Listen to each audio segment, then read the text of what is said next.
Yay! Hi, everybody. So excited to be here. It's going to be so much fun.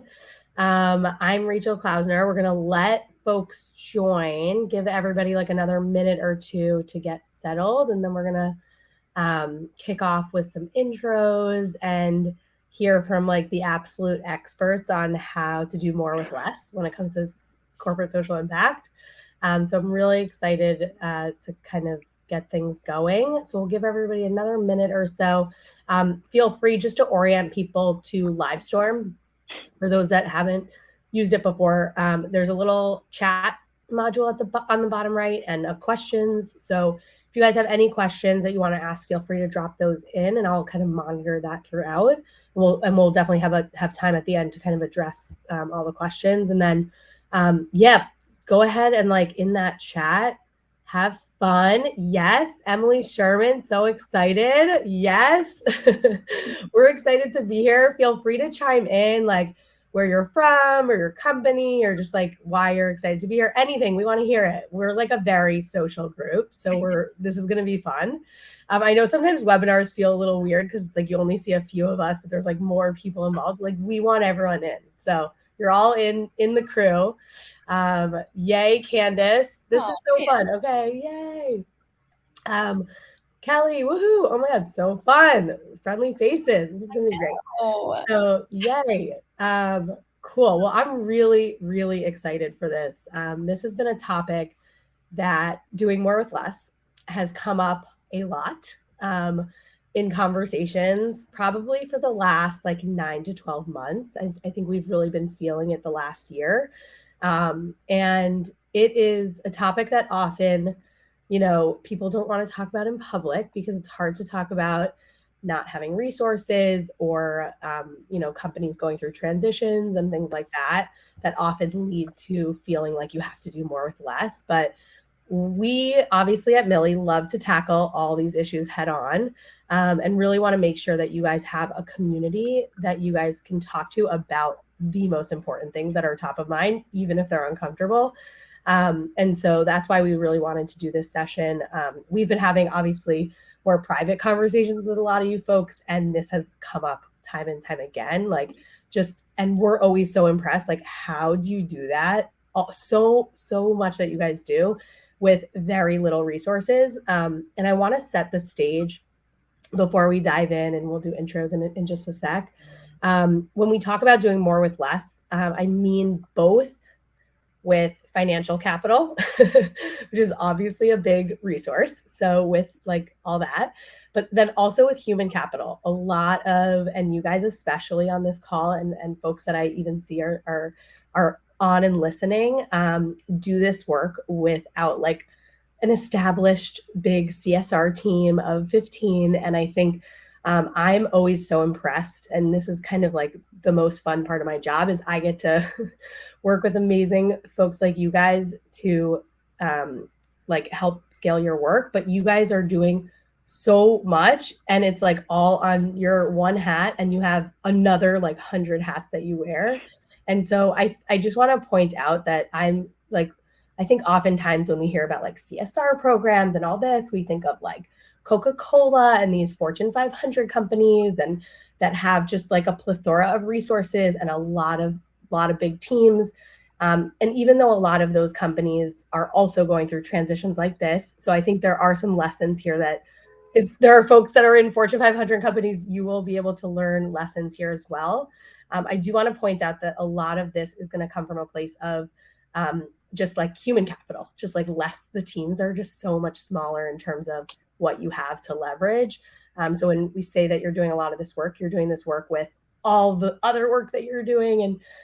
And we'll talk about everybody's roles, but everybody here wears a lot of hats. So I just want to point that out, that huge kudos to you guys, because it's not just financial capital, but also just like your time. And you guys somehow managed to do so much in so little time. So yay, I'm excited. I'm really excited to just hear like everything that you guys do in this space. And here, obviously, we'll have questions from the audience that we'll be able to address, but it's going to be really fun. Who's excited? I feel like I'm like freshly post-COVID. I just tested negative. So now I'm like, We got energy. After like being, stuck in bed for way too long. So anyways, that's why I think I have an extra little, kick in my step. So I'm really excited to introduce everyone. So Niriksha's here. She is amazing. She's a social impact practitioner who's passionate about employee engagement and finding authentic ways to create connection in workplaces and the community. She currently serves as the Director of People and Social Impact at LeafLink, a cannabis tech company. So again, lots of hats that we're wearing, head of Director of People and Social Impact, which is really exciting that you kind of straddle both, but that's also a lot of work. So we'll talk about all that. So really welcome, Niriksha. I'm excited that you're here. Thanks. I'm so excited to be here. Yay. And then we have Erick. Yay, Erick.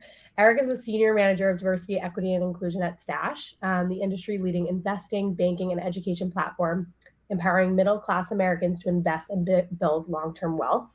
Erick leads the effort in building a culture that every employee, regardless of background, from day one feels welcome, that they can make an impact, and will thrive with full support and advocacy of their colleagues and leaders. Erick has over 5 years of experience building diverse and inclusive cultures that scale with growth. I'm so excited you're here, Erick. Welcome. Yeah, really excited. And I just want to point out, I know a lot of times these intros are like, oh my God, do they really do all that with their culture? Erick does. I'm telling you, it is wild. I happen to be on a company call and I can't even tell you. I thought there were like hundreds of comments in the Zoom chat, just like supporting each other. And like, I was like, what is this place? Can I join? I felt like it was a membership that I needed to be a part of. But like couldn't leave my job at the moment. So I was like, what is this? That was a fun time. Huge. Shout out to Erick for really like, I know that it sounds kind of silly in these intros, but like truly that is the case. So welcome, Erick. And then we have Jozlyn, who are so excited to be here. Yay! Jozlyn is the Senior Generalist on the People and Culture team at Forward Financing, a fintech company that provides funding to small businesses. She focuses on several areas of the employee experience. So again, lots of hats, CSR efforts, new hire onboarding, events, learning and development, and then all things employee engagement. So just a lot. Jozlyn lives in Boston, but is originally from Vermont and has maple syrup in her veins. And her pride and joy is her little Boston Terrier, Oakley. So Jozlyn, welcome. We're so excited to have you. Thank you. Excited to be here. Yeah. I threw a little personal stuff in there because with our new hires, we always tie in some sort of little personal icebreakers. So I love it. With my bio. I love it. And Emily's asking, will Oakley make an appearance today? I'm like also wondering the same thing. He literally just left for his little outdoor adventure. So unfortunately. Okay. We'll have to follow up with pictures. That will be our webinar follow-up. Like forget about like links to HBS articles. We want pictures of Oakley. So yeah, we're so excited. And then for those that I've never met, I'm Rachel Klausner. I'm the founder and CEO of Millie. We're a workplace giving and volunteering software, and we help specifically small and medium-sized businesses grow and scale their social impact programs with their employees. So we're really excited. So fun. This is going to be a great conversation. But again, if you guys have any specific questions, feel free to drop them in the like questions tab, and then at the end, we'll make sure to get through all of them. Let's start with like the big question and then we'll dive into kind of more details. But how have each of you been leveraging existing or less resources with your social impact programming? Who wants to start? Jozlyn, do you want to start? Yeah, sure. So obviously we're here because we're trying to do more with less. And I think for me, what's been super helpful is just having the groundwork laid out. So just organizing yourself to know what your goals are for the year. And then just knowing that it doesn't have to be huge. Like whatever you do is better than not doing anything. So even if it's $50 or 2 hours of time, that's better than not doing anything. So I think not getting nervous or intimidated about trying to do too much and just mapping out what you can do for the year And then also just picking different initiatives that you want to support as a company. I think you can find a lot of different organizations to support. And I find that just mapping out from month to month throughout the year, it keeps me organized, it keeps me accountable too, and then helps, get our team on board. And then it's just a matter of, energizing your team, getting your employees excited about what you're doing, communicating, spreading awareness about the orgs that you're supporting. And then I'm lucky enough that our employees jump on board and get really excited about doing this. So I think it's all in kind of how you lay it out for them. And then people feel good about giving back in a lot of different ways. Love that. Awesome. Yeah. Erick or Niriksha, whoever, jump in. I would say like so much of that I totally agree with. Like it's really just finding ways to keep people engaged and excited. And I also think like Jozlyn, to your point, progress does not have to be perfect. Like nothing is linear in these moments, especially like we all know what it's like for your progress to move back, and none of this is linear, but you can't let perfection get in the way of just doing something and doing it authentically. And I think also it's like you lay the groundwork for that before the like disaster strikes or before things go wrong. So you kind of want to have processes in place that make sure that they're already living and breathing on their own. And something I like, and full disclosure, haven't done this as well as I would like to, but in an ideal state, it's also like having kind of a mental matrix or even just taking time to think about like, what are my high impact but low effort or like low investment things that will actually prove to really be successful. And that's kind of the sweet spot in these moments of like, how can I make the most impact that actually won't take too much of my time or my resources? Yeah, I love that. Yeah, and just to kind of piggyback on both what they said, and it's always tough, starting out as a team of one.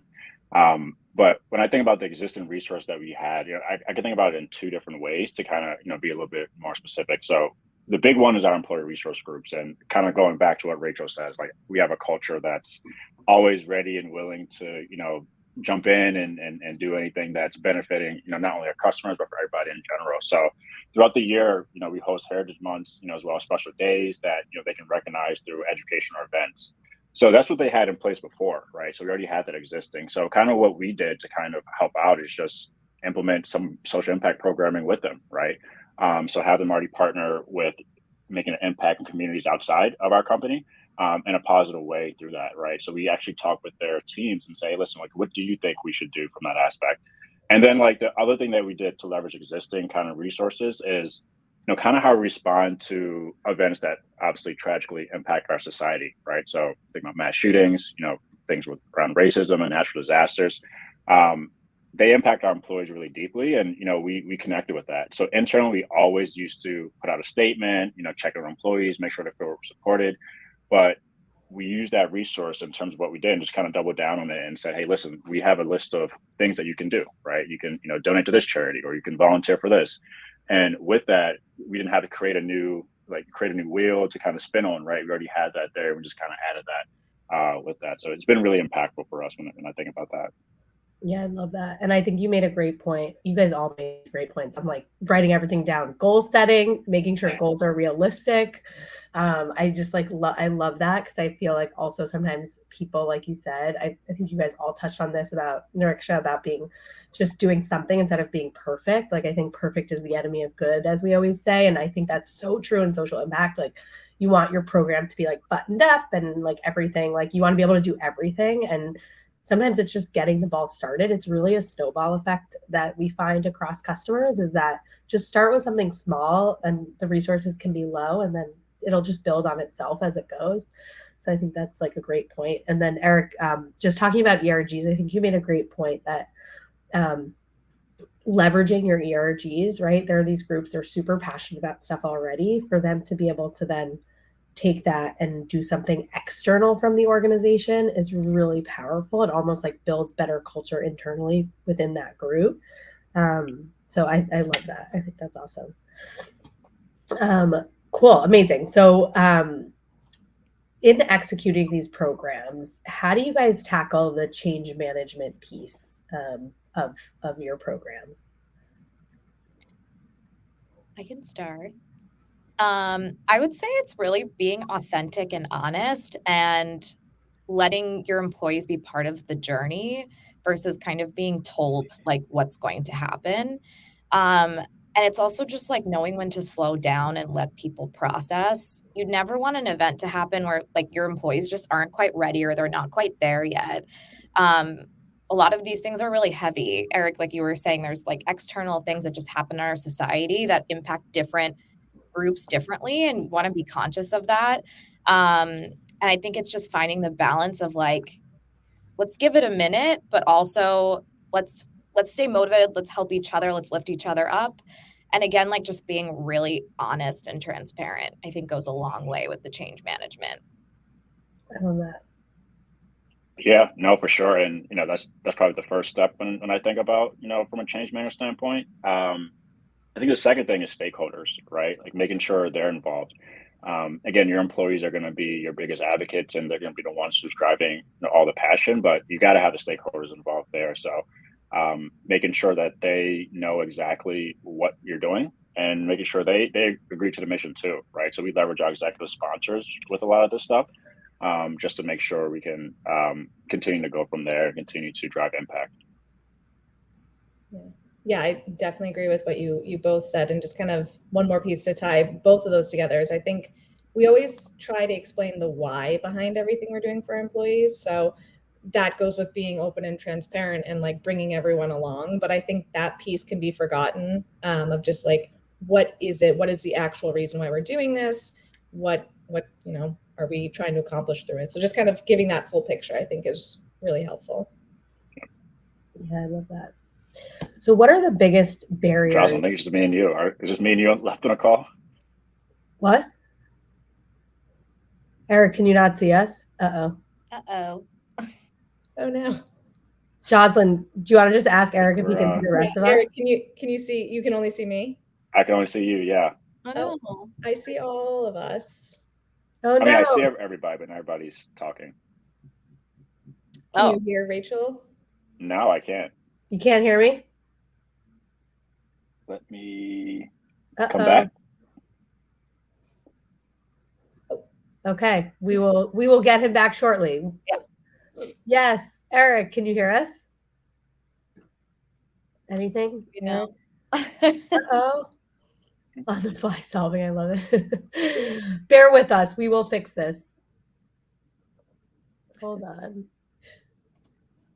I'm just thinking maybe I changed the display. I don't know.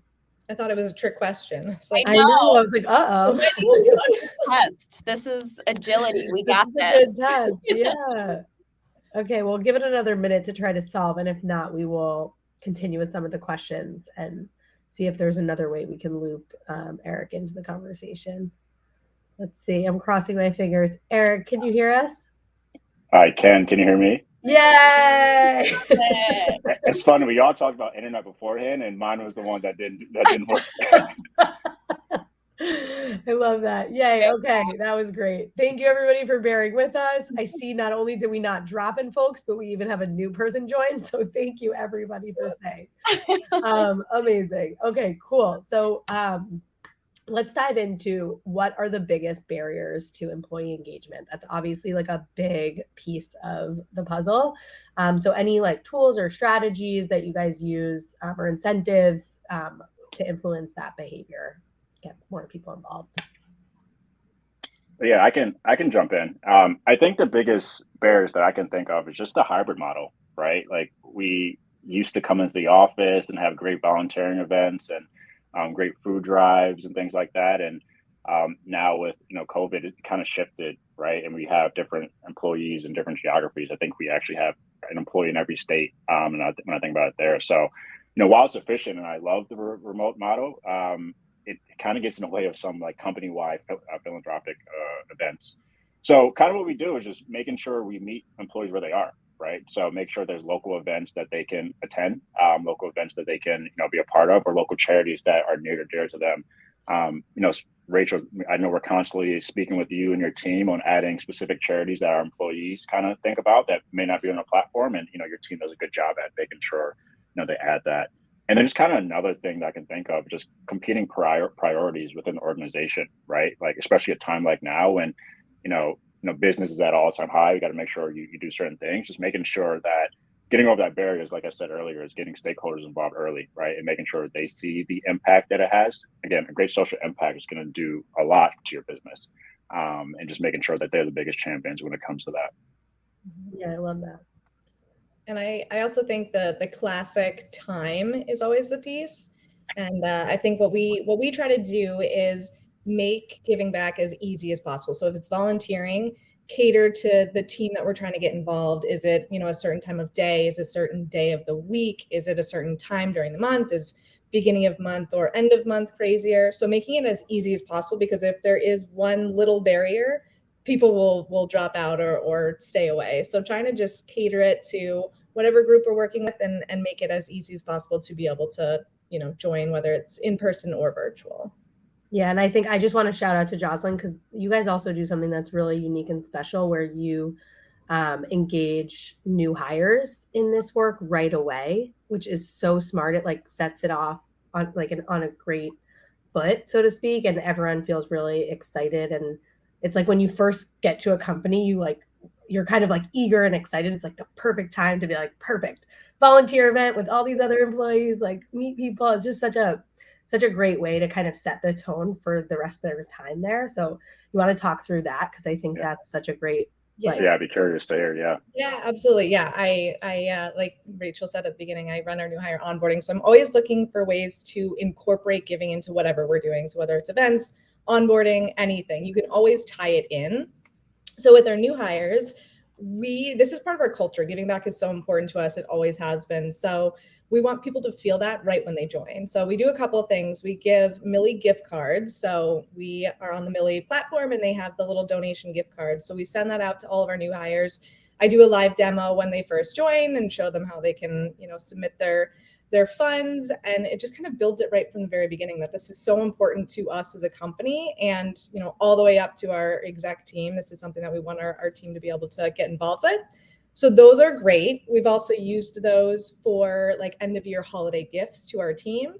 And something that we try to emphasize is that the organizations that are important to our team are important to us. So we want to give them the opportunity. We give them the funds and they choose where it goes. So that's great. And then for actual volunteering, we do a monthly volunteer event for all of our new hires. And then we also invite a handful of other people from different teams. So a chance to kind of break across barriers of different departments, meet people, build connections, and then also you're giving back. So however you can combo things, I love to, get the most bang for your buck and be super efficient. And like I said, giving can tie into so many different things. So get creative. There are a lot of different ways to incorporate it. Yeah, I love that. It's one of my favorites. Niriksha, what about you?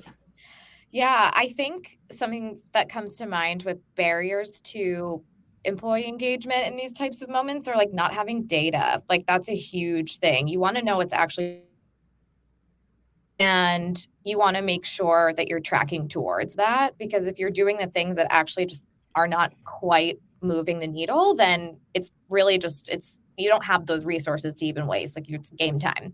So I think that part is huge, like having feedback and data, and it doesn't have to be, like the most involved, like a major survey. It could even just be a question of like, did you like that? How did you respond to it? How could we have improved it? Like something really easy to keep that feedback loop going and to find a way to just like track it somewhere, even if you're not necessarily asking all of the questions at every single touch point.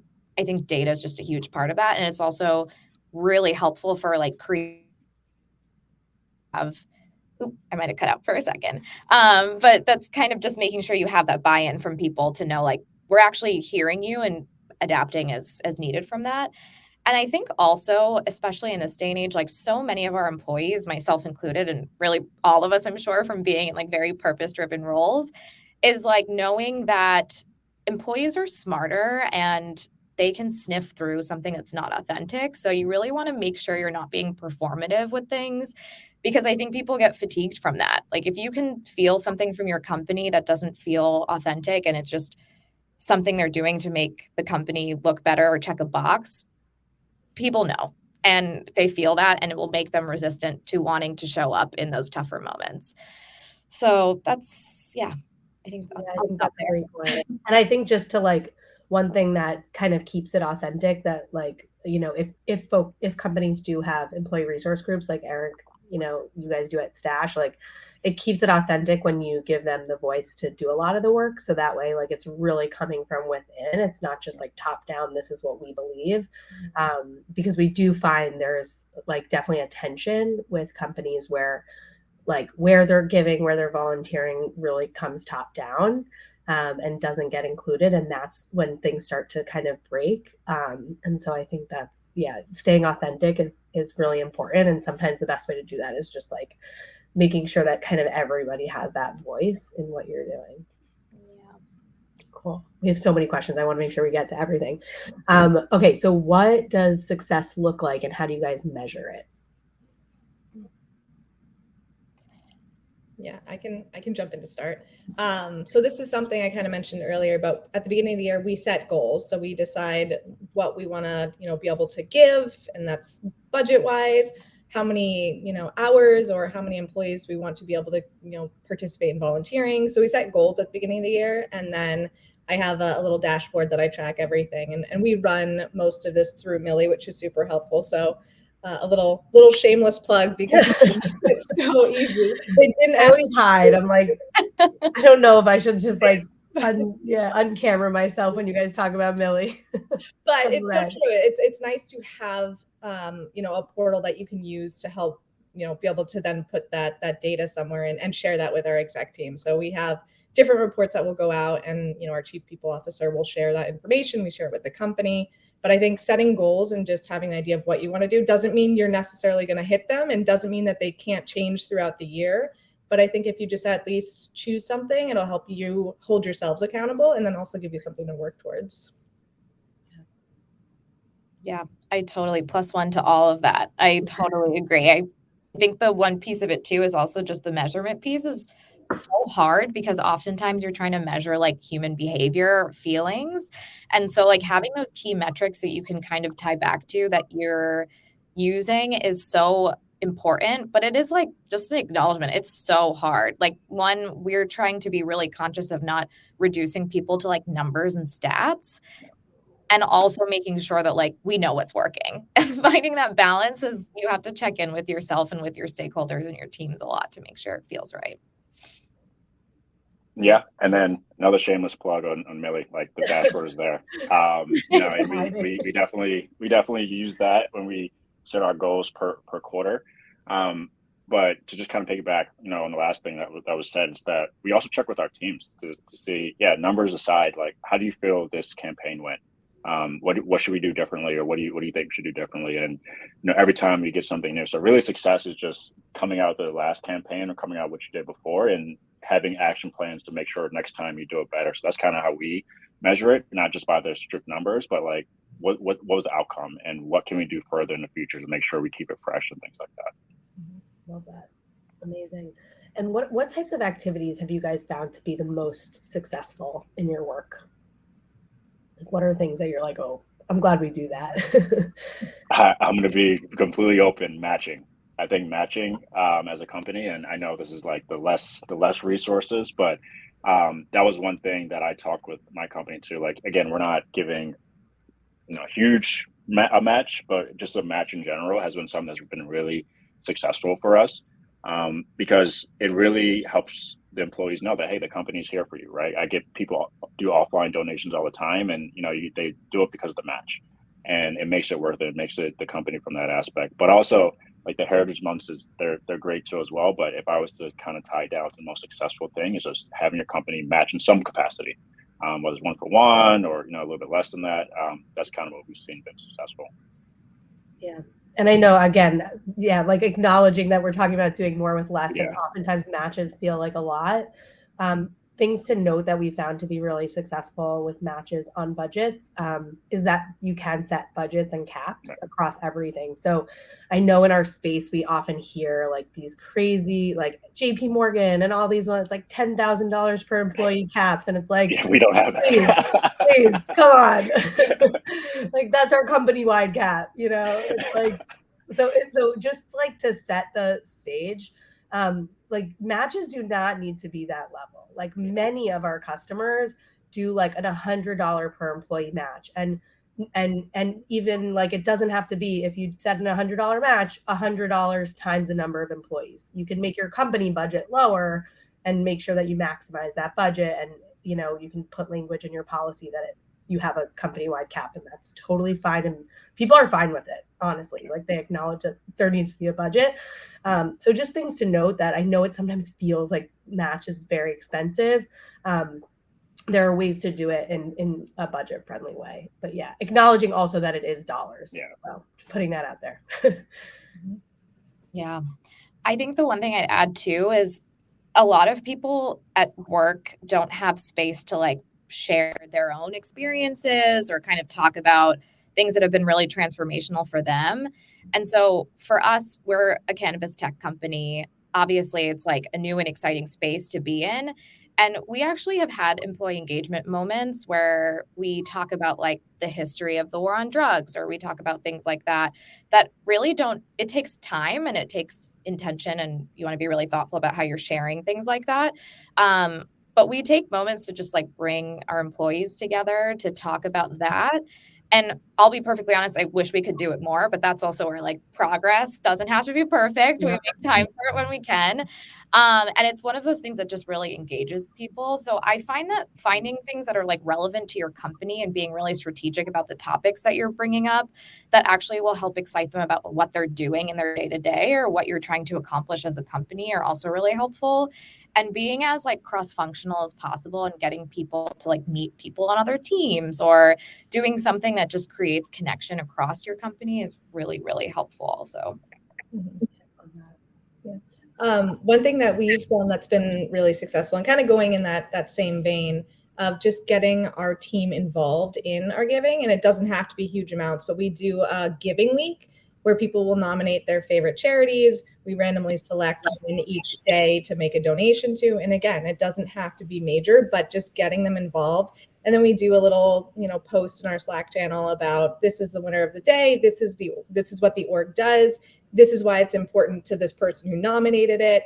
It just it feels good. People are learning about the organization. There is a financial donation, but again, doesn't have to be major. And then also it connects people. Like you just get that, oh, I didn't know that so-and-so had that connection to this organization or are passionate about this. So I think it's just a fun way to share a lot of different things with the entire company and bring people together. I love that. And it's also a low lift of effort. Very easy to implement. Yeah. That's great. Oh, I love that idea. Amazing. I'm learning so much. Thanks, guys. I'm going to be spreading these ideas everywhere. blog on that. Sorry, guys. This love is it. Oh, good. Like an idea breeding ground for all these great programs. Amazing. So actually, Niriksha, you were actually talking about this before, but how do you guys gather employee insights to making sure program activities are kind of like hitting the mark? What do you guys do around kind of gathering that feedback? Yeah, so I think it's like it's actually kind of a controversial topic, but we have 2 employee engagement surveys that we run a year. And I think the really important part is action coming from those insights. So we run 2, we've struggled with actually like making it feel actionable because again, it's behaviors and it takes time for these things to change. But that is really a huge way to think about like, okay, which factors that we've been surveying on are we either get the most engagement on or like the most responses to, or finding is really, really helpful. And then in terms of timing, like we use that to inform our action plans. But then afterwards, we also do those pulse checks. Like after every all hands, we have a survey that goes out that basically asks like, did you find this helpful? Was that an hour of your time that you've learned something from? And kind of same thing with any sort of social impact programming is after a certain event, like send out a quick survey to just ask, like, did you enjoy that event? What did you learn from that event? And I think it's really important to have a touch point before and after. So use it to inform your strategy, but make sure it's still working after you've implemented. Love that. Yeah, I'm going to steal that, putting that in the biannual survey for sure, because we currently don't have that question in there, but I love that. Yeah, I think before, we just check in with the teams who are running, what they're doing, and just kind of see what they want to get out of it, right? And also let them know that it's okay not to, quote unquote, hit the mark. You know what I mean? It's just a matter of, I think we mentioned earlier, just trying to getting something going, and then after we'll figure out, okay, what do we do that was great? What do we do that we should probably improve upon? And then what should we do next? That's kind of what we do from that aspect. We go in specific groups or teams, or even like single individuals who want to host their own volunteering, things like that. Awesome. Jozlyn, anything to add on the measuring your pulse check? Yeah, I agree with both of those, or all of those things that they both said. I think asking your team is just it seems simple, but that's the way to do it. If you want people to get engaged and be part of it and want to be involved, ask them what it is that they want to do. And I find for our employees, at least, they're very vocal. If they like something, they're going to tell you. If they don't like something, they're going to tell you. For sure. Better. For sure. So a good thing and a bad thing. Yeah, I know.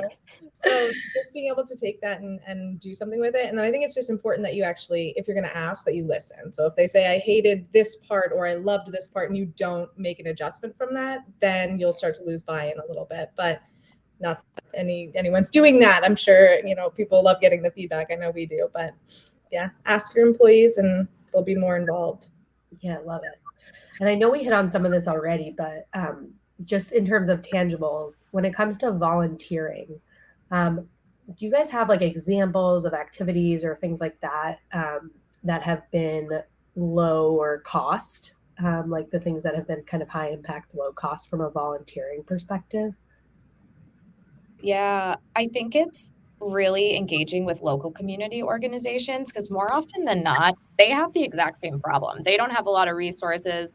They don't have a lot of human capital. So they need volunteers, and they'll take them anytime. So building and cultivating those relationships is so great. We had, for Lunar New Year, we had a volunteer event where we partnered with a local food delivery service organization that delivered meals to elderly Asian communities in the city. And we basically got together, our ERG leads kind of ran the programming, and we just sat in a conference room and like bought some brown paper bags and decorated them and like wrote nice notes on them. And it's such a moment for team building, and also that really it's a really feel good thing for the community also. So I think it's just finding those local community partners that have either free or like really low cost, and really just have to buy like supplies and whatnot. Mm-hmm. Giving time is super valuable. We also have had lunch and learns in the past that are employee driven. Again, it's hard when everyone's strapped for time and everyone's doing a million jobs, but people are excited to talk about things they're passionate about. So if you know that there's an employee who partners or volunteers in their own time with a local organization, give them like a 30-minute slot to just talk about the work, share the mission of the organization. It's not necessarily volunteerism to like be on a Zoom and talk to you. But it's valuable. It's still information. Getting advocates. Yeah. And it's like really activating people to be like, hey, I didn't know that person did that in their own time. Like, that's really cool, and sharing more about that. So yeah. We also, one other thing is we offer volunteer time off. And that is just huge. Like, I think it just gives people permission to do what they need in their own time too. So always love that. Yeah, great. Yeah, I definitely agree with that. The volunteer time, I think, is nice because it shows from a company standpoint, this is what we believe in. But I was going to say, with, kind of the new hybrid world, we've tried to adapt to that and offer more virtual opportunities. And I feel like you can find a lot of virtual opportunities that are very low cost, and then people aren't traveling, expensing, getting to different places, or, expensing lunch or anything like that. So that kind of helps bring costs down too. And specifically what we found is partnering with organizations that support teenagers. They're looking for resume, writing and building out. They're looking for networking, like scenarios. You can kind of actually just kind of play networking, role models, I guess, but stuff like that to help them prepare for going into their career. I find that that's a popular thing for teenagers to be part of. And then our team also is able to use kind of their professional skills to be able to help with that too. So I found that's pretty good.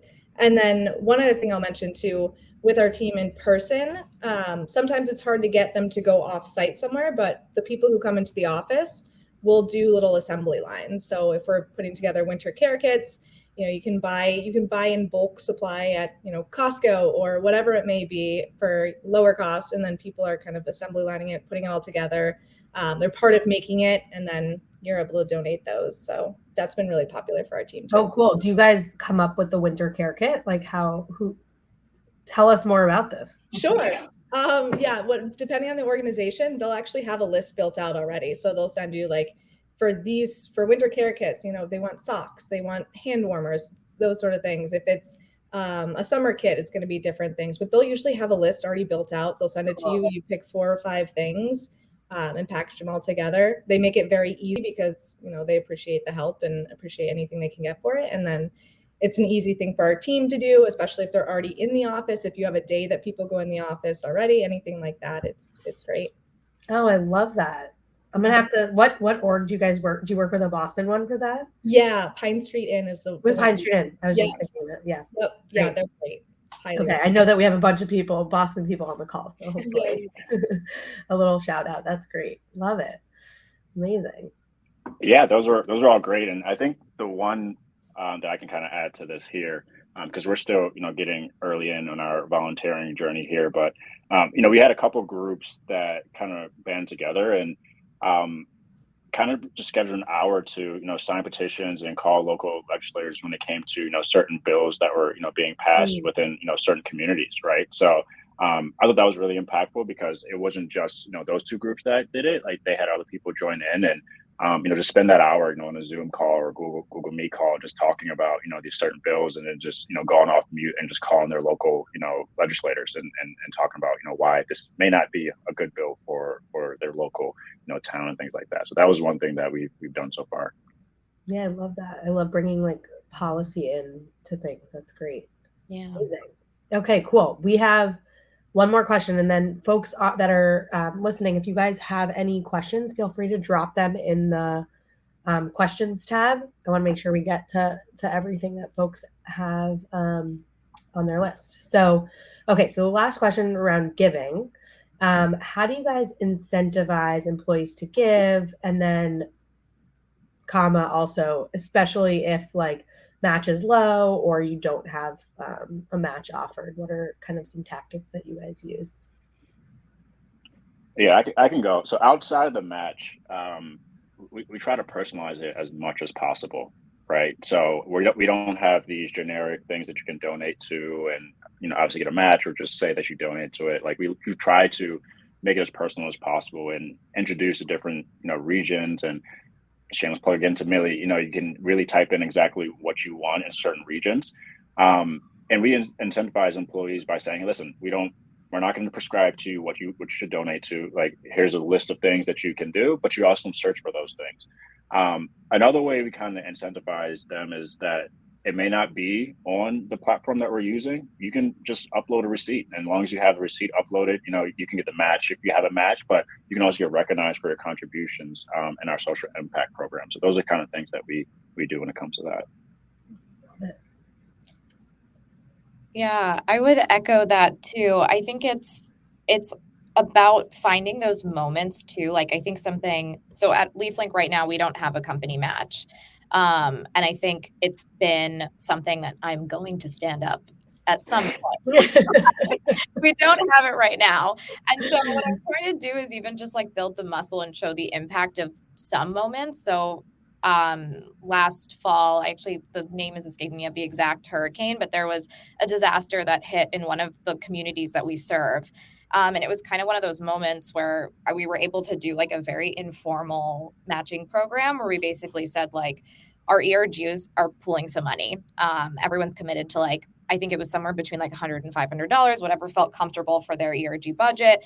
And we have some extra corporate dollars. We'll match up to, I can't remember the exact number, but basically finding moments that are our customers are affected by this, our community is affected by this.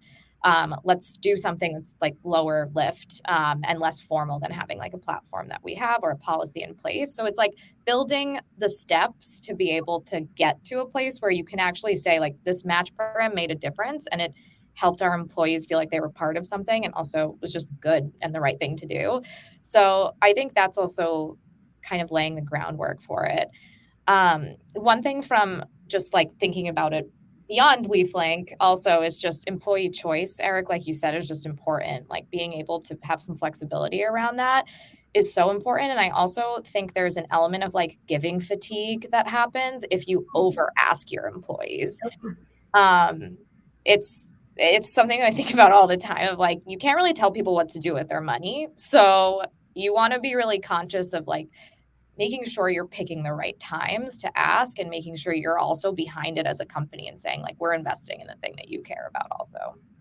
Yeah. And I think that was a great point that you were talking about with just like thinking through like things that happen to your customers or to your employees, and then kind of using that as a moment for giving.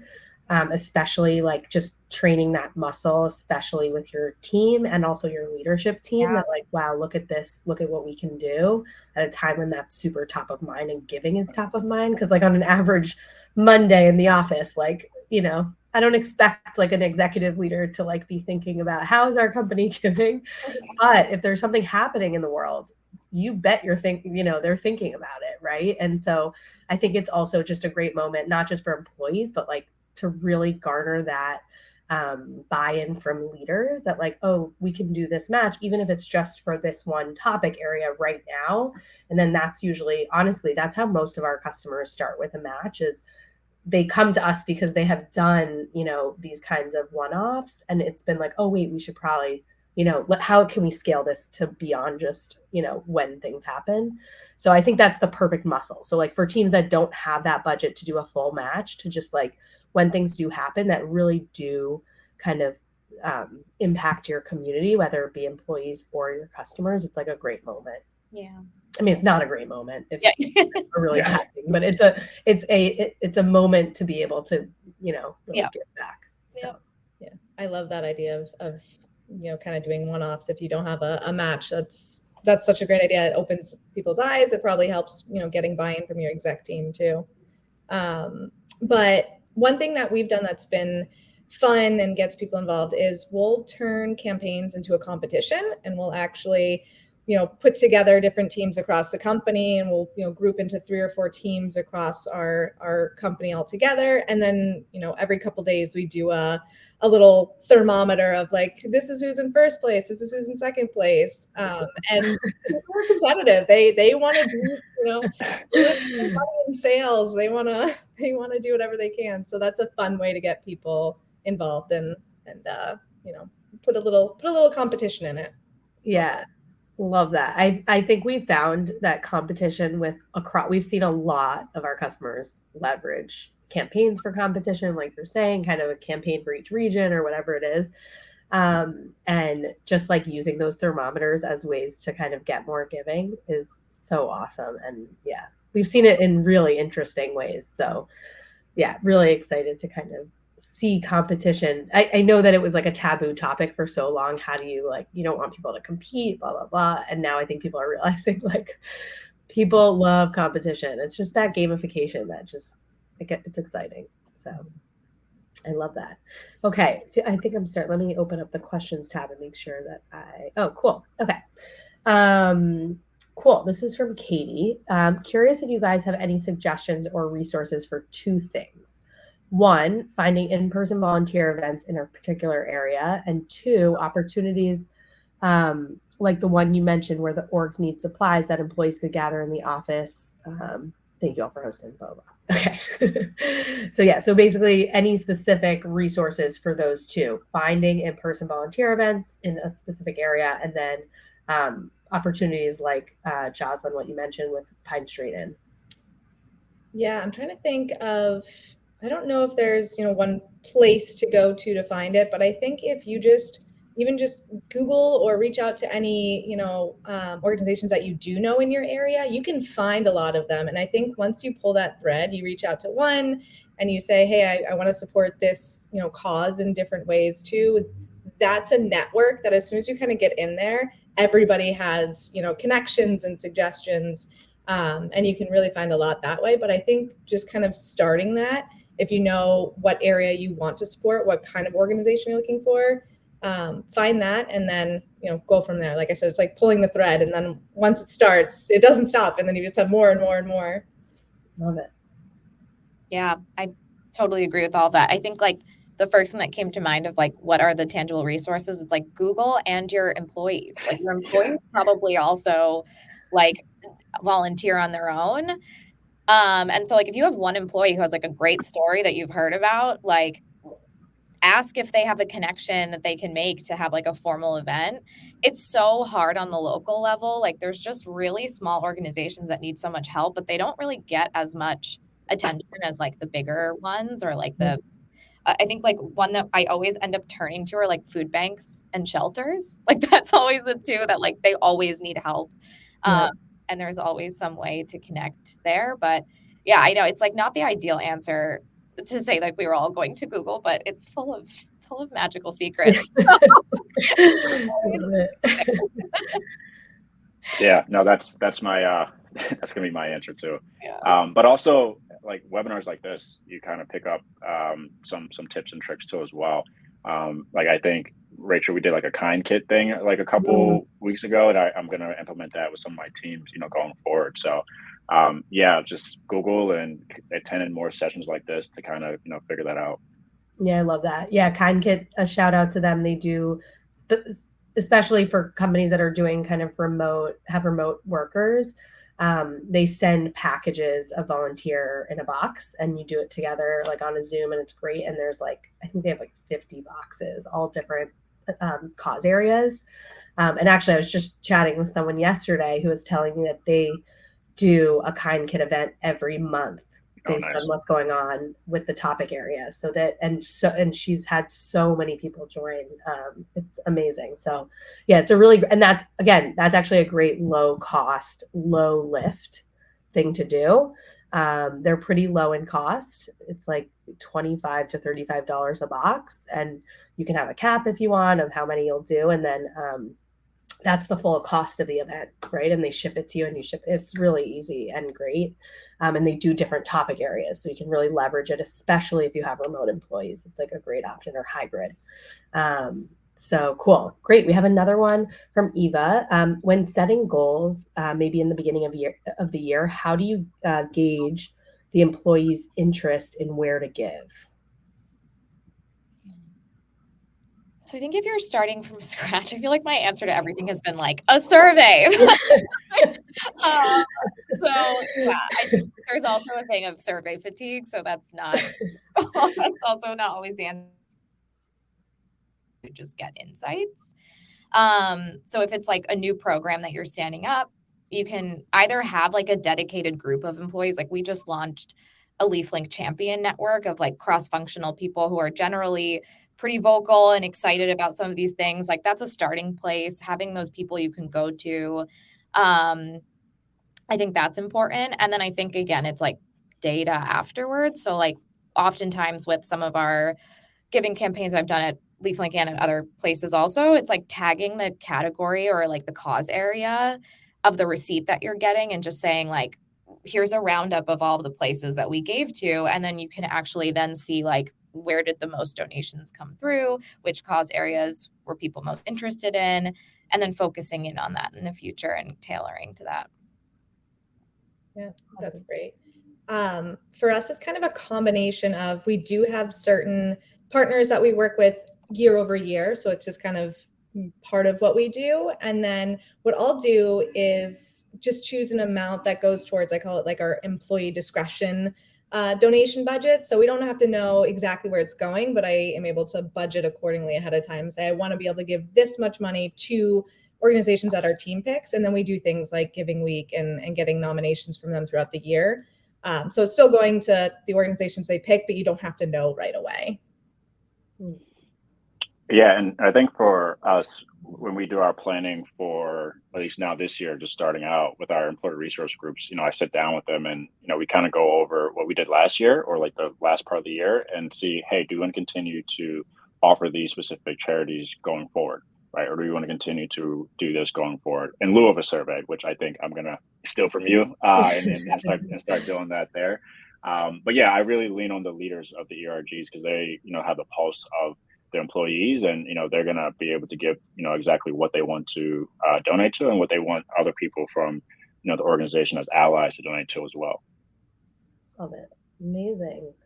Amazing. Thank you guys so much for doing this and for being here. I'm like so grateful. Every nugget, I'm like, I cannot wait to just tell everybody about these great ideas. So thank you all so much for being on here and being a part of the being a part of the webinar. I likely will turn this into some sort of podcast snippet. So clearly that's top of mind. So yeah, we're really excited that you guys are here and joined us. Thank you so much for being here. Thank you. Anytime. Thank you. This was great. Thank you, Millie. We love it. And thank you so much to everyone who's listening and a part of this. We're just so excited that you're here and excited to scale up your social impact programs or scale down depending on the resources you have. No pressure. I think that was definitely a key takeaway today is really like just start with something and don't feel that pressure to do it all. You guys are all doing such amazing work, and we're just so impressed with everything you guys are doing. So thank you all and have a great day. All right. Thank you. Bye, everybody. Bye.